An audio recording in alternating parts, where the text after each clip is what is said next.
wabarakatuh. Bertemu lagi dengan saya di Al-Fatih Channel dalam pembelajaran Bahasa Indonesia Daring. Yang kali ini materi yang akan saya sajikan yaitu maupun terdapat keajaiban yang tidak dapat dilogika oleh pikiran. Kemudian yang selanjutnya adanya ide cerita.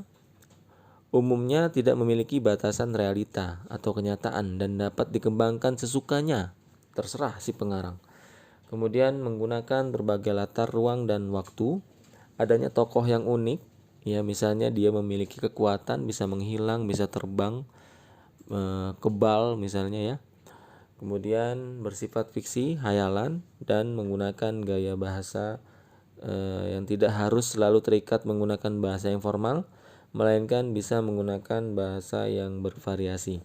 Nah, inilah unsur-unsur yang membangun sebuah cerita fantasi. Adanya keajaiban, kemudian ide cerita menggunakan berbagai latar, tokohnya unik, bersifat fiksi, dan bahasa yang tidak harus formal dan bervariasi. Baik, untuk selanjutnya ada jenis cerita fantasi, dibedakan menjadi dua. Yang pertama berdasarkan kesesuaiannya, itu ada fantasi total dan ada fantasi irisan. Fantasi total ini artinya cerita yang memang betul-betul merupakan hasil rekaan dari si pengarang. Jadi murni ini tidak terjadi di dunia nyata, hanya ada dalam si hayalan pengarang. Nah, kemudian yang kedua fantasi irisan. Kalau irisan ini tokoh, nama tempat itu ada di dunia nyata, masih terdapat di dunia nyata.